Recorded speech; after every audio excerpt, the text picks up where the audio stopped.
नमस्कार, प्रणाम। सेक्शन बहुत खूबसूरत आप लोगों के लिए हम गजल गीत लेके आए हैं। सुनिए, आनंद लीजिए, देखिए गीत कैसा लगता है। प्यारा से कमेंट करके बताइएगा और ढेर सारे सपोर्ट कीजिए।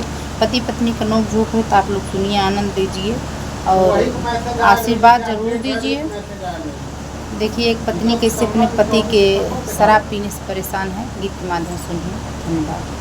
सखिया फूट गई किस्मतिया, पिया मोर मिले जुआरी। हे सखिया फूट गई किस्मतिया, पिया मोर भय जुआरी ना। पिया मोर भय जुआरी ना, पिया मोर भय जुआरी ना। ए सखिया फूटी गईन किस्मतिया, पिया मोर भैले जुआरी ना। पहली जुआ माली संग खेले, पहली जुआ माली संग खेले।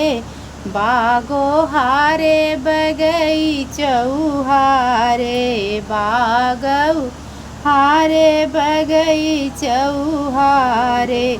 हमरो प्यारा ने भूल गए हारी, पिया मोर मिले जुआरी ना।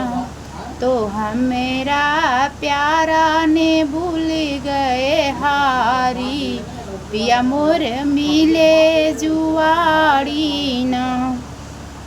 सखी मोर फूटी गई न किस्मतिया, पिया मोर मिले जुआरी ना। दूसरी बाजी महरा संग खेले, दूसरी बाजी महरा संग खेले। अरे कुवना बिहारे जगतिया बिहारे, कुवना बिहारे जगतिया बिहारे। हमारा प्यारा घड़ी लगए हारी, पिया जुआरी मिल लेना।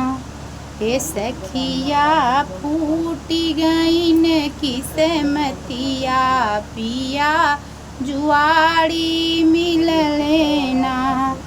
तीसरी जुआ, अरे तीसरी बाजी रजवा संग खेले, रजवा संग खेले, रजवा संग खेले। महला हारे दू महला हारे, महला हारे दू महला हारे। हमरी रंग महल गए हारी, पिया जुआरी मिले ना।